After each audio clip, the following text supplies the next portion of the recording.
Assalamualaikum warahmatullahi wabarakatuh. Perkenalkan, nama saya Muhammad Iman dengan NIM 66612000061 dari kelas 4B. Di sini saya akan memaparkan tugas UTS tentang analisis EVAS dan IVAS FISIP Untirta.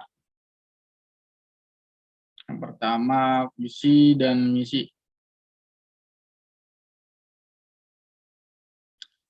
Visi dan misi. Visi, menjadikan FISIP Untirta sebagai pelopor integrated, smart, and green university yang unggul, berkarakter, dan berdaya saing di kawasan ASEAN pada bidang kajian ilmu sosial dan ilmu politik 2030.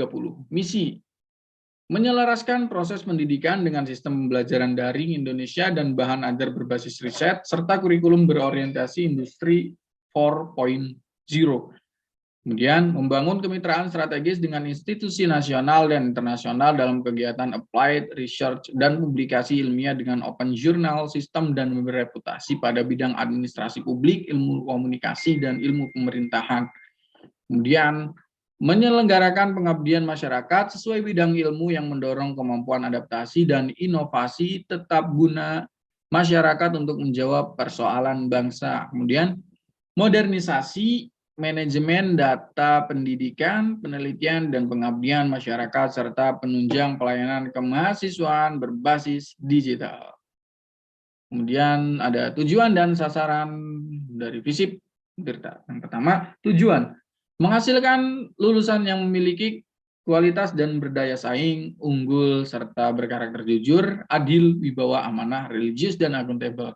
Kemudian meningkatkan budaya meneliti dan menulis bagi dosen dan mahasiswa. Kemudian meningkatkan kualitas riset dosen dan mahasiswa sebagai bahan rujukan bagi pemerintah daerah dan swasta dalam memecahkan persoalan sosial dan politik di masyarakat. Kemudian meningkatkan keterlibatan program studi dalam aktivitas pemberdayaan masyarakat. Kemudian menjalin kemitraan atau kerjasama dalam bidang tridharma perguruan tinggi dengan perguruan tinggi lain, baik skala lokal, nasional, bahkan hingga internasional. Kemudian ada sasaran. Yang pertama, menyediakan kegiatan kemahasiswaan yang dapat dilakukan dengan bentuk pembinaan, pengembangan, kompetisi, pencarian minat bakat, penghargaan, dan lainnya. Kemudian, mengembangkan dan menyebarluaskan ilmu pengetahuan lewat karya ilmiah dan memiliki rasa keinginan membuat karya ilmiah Indonesia di kawasan ASEAN. Kemudian, terus mengembangkan dan membuat karya ilmiah setiap tahunnya yang berguna untuk memecahan persoalan sosial dan politik di masyarakat. Kemudian, memberikan pengertian dan melatih akan pentingnya pemberdayaan masyarakat serta agar dapat berperan serta meningkatkan mutu sumber daya manusia Indonesia. Kemudian menjalin hubungan atau kerjasama dengan perguruan tinggi lain dengan meningkatkan efektivitas, efisiensi, produktivitas, dan meningkatkan daya saing bangsa. Kemudian ada analisis EVAS atau External Factor Analysis Summary. Peluang. Yang pertama, memanfaatkan kemajuan teknologi dengan bobot 0,20, rating 4, nilai 0,8. Yang kedua, memanfaatkan letak geografis yang menguntungkan, bobot 0,06, rating 2, nilai 0,12. Ketiga, meningkatkan kualitas SDM agar meningkatkan laju pertumbuhan dengan bobot 0,16, rating 5 dengan nilai 0,80 dengan total bobot peluang yaitu 0,42 dan total nilai 1,72 yang kedua. Kemudian ada ancaman. Yang pertama, menjamurnya universitas dan sekolah tinggi swasta dengan bobot 0,06, rating 5 dengan nilai 0,03. Yang kedua, persaingan ketat dengan perguruan tinggi lain dengan bobot 0,19, rating 4 dan nilai 0,76. Yang ketiga, keterbatasan ekonomi masyarakat bobot 0,18, rating 3 dan nilai 0,54. Dan yang keempat ada tingkat pendidikan masyarakat daerah yang masih rendah dengan bobot 0,15, rating 4 dengan nilai 0,60. Salah ini. Kemudian ada bobot total ancaman bobotnya itu 0,58 dengan nilai 2,20. Dengan total bobot itu 1 dan nilai 4,1. Yang artinya strategi yang diterapkan organisasi saat ini memiliki kemampuan yang baik dalam merespon berbagai faktor di lingkungan eksternalnya. Kemudian ada analisis IVAS atau Internal Factor Analysis Summary. Yang pertama, kekuatan. Tersedianya sarana dan prasarana yang lengkap dengan bobot 0,15, rating 3, nilai 0,45.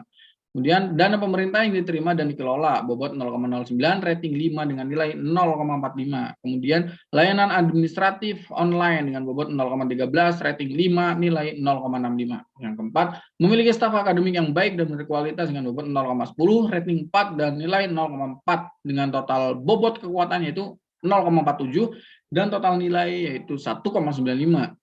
Kemudian ada kelemahan. Yang pertama, sistem rekrutmen masih bersifat sentralistik dengan bobot 0,05, rating 3, nilai 0,15. Kemudian belum optimalnya pemakaian sarana dan prasarana dengan bobot 0,15, rating 3, dan total nilai 0,45. Kemudian ada keterbatasan dana bantuan bobot 0,11, rating 4, total nilai 0,44. Kemudian ada terbatasnya akses internet bobot 0,14, rating 2 dan total nilai 0,28. Kemudian ada masih lambatnya respon pelayanan dengan bobot 0,08, rating 1 dan total 0,08 dengan total bobot kelemahan yaitu 0,53 dan total nilainya 1,40 dan secara keseluruhan total antara bobot kekuatan yaitu 1 dan total nilai kekuatan dan kelemahan secara keseluruhan yaitu 3,35 dengan nilai IFASI 3,35 ini artinya strategi yang diterapkan organisasi ini memiliki kemampuan yang moderat atau rata-rata dalam mengelola sumber daya internalnya. Kemudian ada analisis kuadran SWOT yang skor total kekuatan yaitu tadi ada pada angka 1,95 dan skor total kelemahan yaitu 1,40. Dengan 1,95 ini dikurang dengan 1,40 dibagi 2 dan menghasilkan 0,275. Yang kedua, kemudian ada skor total peluang dengan total 1,66 dan skor total ancaman yaitu tadi 2,35. Dengan 1,66 ini dikurangin 2,35 menghasilkan dibagi 2 menghasilkan minus 0,315.